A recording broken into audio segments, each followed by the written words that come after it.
நீயும் அவனோட பாடியை பார்த்தலமா? ஆமா. சமீபத்துல சோஹு ஏதாவது வினோதமா செய்யற மாதிரி நீங்க பாத்தீங்களா? அத மேடம், இதை இதோட நிறுத்திக்கலாமா? ஆல்ரெடி அவங்க அப்செட்டா இருக்காங்க.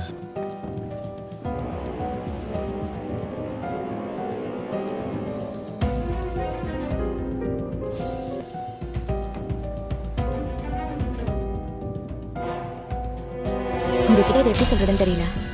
இருந்தாலும் சொல்றேன், நீங்க இதை கேட்டுக்கோங்க. நம்ம கிளாஸ்மேட் சோவும் இருக்கான்ல,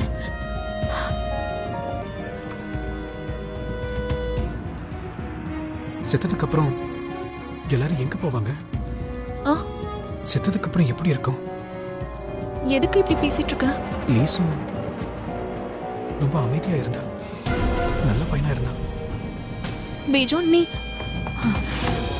நான் உனக்கு எத்தனை முறை தான் ஃபோன் பண்றது? ஏன் எடுக்காம இருந்த? Hello madam. ஜூன் தம்பி, எப்படி பாருக்க?